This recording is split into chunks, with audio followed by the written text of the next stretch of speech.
Assalamualaikum Sobat Football United. Oke, lini belakang dari Manchester United disebut-sebut memang akan mengalami perombakan. Salah satu sektor yang akan mengalami perombakan, lini depan. Ya, ada juga di sana Anthony Martial akan cabut, akan ada pemain baru yang diincar. Tapi lini belakang menurut gue ini juga sangat krusial ya, di mana musim ini dari angka kebobolan Manchester United ketika dibandingkan dengan tim lain mungkin bukan yang jelek-jelek banget. Angkanya masih yang mungkin mendekati, sekali lagi mendekati angka kebobolan dari tim papan atas. Tapi tetap tidak bisa seperti ini. Kalau Manchester United ingin bisa merengsek lebih atas lagi ya di papan klasemen, salah satu yang harus diperbaiki adalah lini belakang. Filosofi dari Sir Alex Ferguson mengatakan kalau lini depan itu untuk memenangkan pertandingan, kurang lebih demikian, tapi lini belakang ini untuk memenangkan kompetisi. Dan sebenarnya ini sudah terjadi dari musim lalu. Musim lalu gue melihat walaupun Manchester United finish di 3 besar ya, 2 final 1 trofi, tapi lini belakang ini masih belum bisa tampil secara konsisten. Ketika Manchester United menghadapi tim 6 besar contohnya ya, terutama partai tandang, Manchester United kebobolan gol yang sangat tinggi sekali. Musim ini pun juga demikian, Manchester United tidak ada konsistensi. Kalau musim ini mungkin ada alasan lain ya, karena bagaimana cederanya banyak pemain belakang, lalu juga komposisi tentu saja berubah-ubah, tidak ada rutinitas di sana. Berapa banyak kombinasi lini belakang? 26 kali, ini terlalu besar untuk sebuah klub dalam satu musim. Belum lagi penjaga gawang baru yang hadir ya kan, adaptasinya tidak bisa lancar.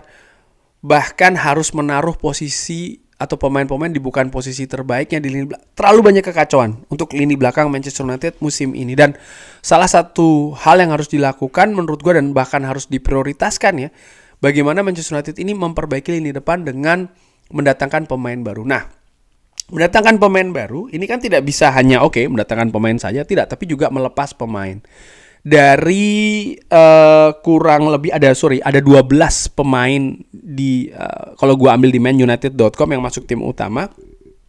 Gue ingin bicarakan di video kali ini ya, siapa saja dari 12 tuh gue bagi sepertiga deh, 4 yang gue pikir selama paling tidak 2 tahun ke depan tetap stay di Manchester United, hijau. 4 lagi mungkin dalam 2 musim ini cabut dari Manchester United, bisa musim panas ini atau musim panas tahun depan. Dan 4 lainnya adalah selesai di musim panas tahun ini. Nah, dari 12 pemain ini langsung aja siapa-siapa saja ya menurut gue, beserta dengan alasannya. Yes, ini dia. Mungkin mulai dari yang hijau dulu. Gua ada Luke Shaw, Diogo Dalot jelas bagaimana progresnya bersama dengan Erik ten Hag menjadi pilar penting di lini belakang. Posisi utamanya menurut gue tetap di lini kanan ya, tapi ketika ditampilkan di kiri dia juga salah satu tulang punggung lah di lini belakang Manchester United. Luke Shaw, gue suka ketika Luke Shaw ini fit, bagaimana inverted dari seorang Luke Shaw di posisi kiri. Sayangnya memang musim ini dia banyak berhalangan karena cedera, tapi gue harapkan setelah situasi fisiknya kembali lagi dia bisa ya bermain dengan level yang paling tidak sama sebelum dia cedera. Lalu Lisandro Martinez menjadi pilar penting juga di lini belakang menurut gue ketika dia fit, dan sama seperti Luke Shaw, sayangnya musim ini angka bermainnya tidak cukup tinggi. Dan menurut gue ini memberikan pengaruh yang besar juga di permainan Manchester United, baik itu secara bertahan maupun juga secara build up. Sehingga gue harapkan Lisandro Martinez, pemain juara dunia bersama tim nasional Argentina, ini bisa selama 2 musim ke depan dan bahkan lebih pilar utama juga di lini belakang Manchester United beserta pemain muda nih, Willy Kambuala. Gua menilai ada masa depan cerah ya di diri Willy Kambuala. Dia memiliki ketenangan, tapi skill individu dan juga teknis ini harus ditingkatkan lagi. Dan menurut gue sangat wajar pemain ini masih muda, tapi sekali lagi ya gue melihat bisa diproyeksikan untuk jangka waktu yang lebih panjang lagi. Dan untuk yang dalam 2 musim ini bisa cabut, ada Aaron Wan-Bissaka. Aaron Wan-Bissaka gue nilai masih belum bisa balance ataupun berimbang antara kemampuan ofensif dan juga kemampuan defensif. Ini yang membedakan secara garis besar dengan Diogo Dalot. Dan back sayap modern dituntut untuk memiliki 2 kemampuan yang sama baiknya, baik itu menyerang, bertahan, bahkan juga transisi. Dan gue melihat di sinilah ketidakseimbangan dari seorang Aaron Wan-Bissaka yang mungkin dari sisi defending dia bagus, tapi dari sisi menyerang, sayangnya gue tidak melihat ada perkembangan yang signifikan setelah beberapa musim dia di Old Trafford, sehingga ya mungkin tidak akan lama sih Aaron Wan-Bissaka ini di Manchester United. Ini yang gue harapkan dan juga mungkin gue perkirakan. Lalu ada seorang Victor Lindelof pun juga sama. Victor Lindelof menurut gue semakin ke sini ya, fungsinya jelas hanya sebagai pemain rotasi saja, tidak lebih dari itu. Kemampuan Victor Lindelof semakin lama juga semakin tergerus, semakin menurun. Dan gue menilai ya ada kemungkinan dia dalam 2 musim ini akan cabut, apakah musim panas ini atau musim depan ya, atau musim panas musim depan dengan mendatangkan amunisi yang lebih baru lagi. Harry Maguire pun juga gua masukkan di daftar tersebut. Musim ini dia tampil luar biasa, tapi dalam 2 musim gue tidak melihat dia akan lebih lama dari itu. Bisa jadi bahkan dari musim panas ini ketika ada tawaran yang cocok dia akan juga dilepas oleh Manchester United. Kenapa? Faktor usia. Harry Maguire sekali lagi ya berhasil dibangkitkan oleh Erik ten Hag musim ini, tapi kita butuh punggawa lini belakang yang lebih stabil dengan masa main juga yang lebih panjang lagi di Manchester United. Dan gue menilai Harry Maguire mungkin bahkan maksimal 1 musim lagi di Manchester United. Setelah itu dia akan mencari klub lain mungkin dengan yang bisa menyediakan lah ya untuk dia ini bermain lebih panjang lagi atau dengan menit bermain yang lebih tinggi lagi. Itu bisa jadi, terutama ketika Manchester United nanti mendatangkan bek tengah baru, di mana ini pasti akan mengurangi menit bermain dari seorang Harry Maguire. Dan yang terakhir adalah Tyrell Malacia. Tyrell Malacia di musim pertamanya bersama dengan Erik ten Hag, Manchester United juga menurut gue tidak buruk ya. Tampil lumayan, tampil oke, bisa menjadi pemain pengganti yang bagus, pemain backup yang bagus.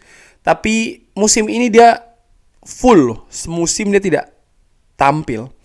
Dan yang gue khawatirkan adalah musim depan dia tidak bisa langsung pick. Kalau ini yang terjadi, masa depan dia terancam.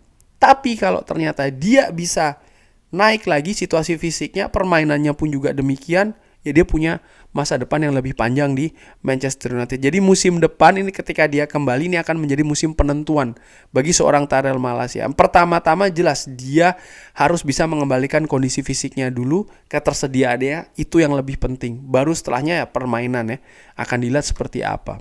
Itu tadi yang pemain kuning. Lalu pemain merah nomor 1.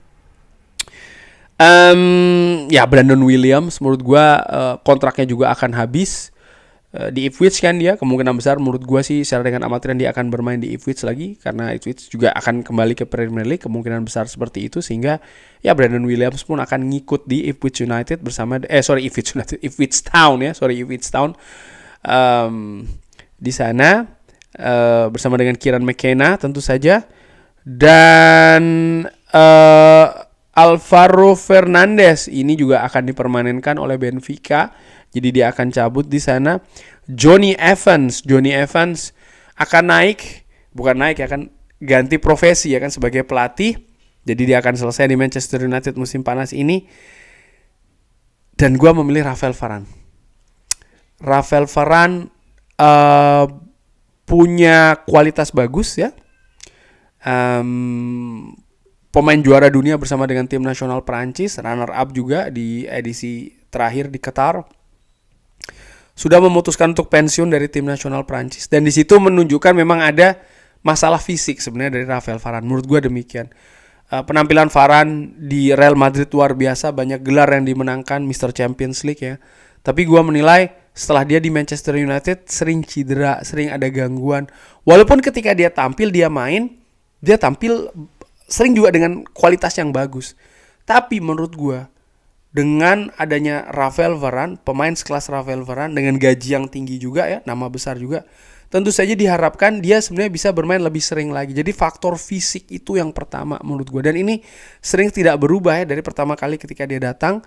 Sering ada cedera-cedera yang bahkan mempersulit lah situasi di lini belakang Manchester United. Sehingga menurut gue ya dia dengan apa ya, dengan angka yang tinggi juga kan, valuasi yang tinggi dan juga gaji yang tinggi, kayaknya tidak sepadan gitu ya.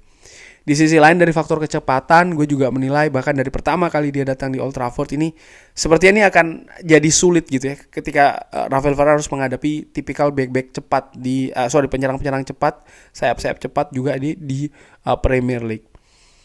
Dan oleh karena itulah gue berpikir mungkin selesai Rafael Varane bahkan musim panas ini di Old Trafford. Kurang lebih demikian ya. Jadi 3 kategori dari 12 pemain belakang di Manchester United. Yang hijau gue prediksi akan lebih dari 2 musim, yang kuning mentok 2 musim. Kalau yang merah musim panas ini akan berakhir di Manchester United. Bagaimana menurut Sobat Football United? Sepakat tidak sepakat? Apa alasannya? Kalau sepakat, apa alasannya tidak sepakat? Siapa-siapa saja juga bisa drop di kolom komen. Oh ya, Sobat Football United, gue ingatkan lagi yang ingin pesan jersey dari manunited.com, store manunited.com ya.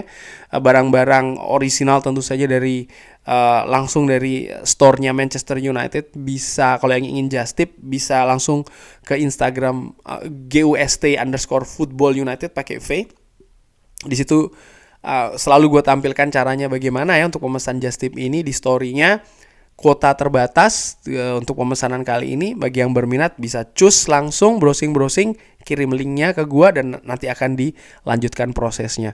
Kurang lebih demikian bagaimana menurut Sobat Football United. Terima kasih sudah menyaksikan. Jangan lupa like, subscribe. Wassalamualaikum warahmatullahi wabarakatuh. Thank you.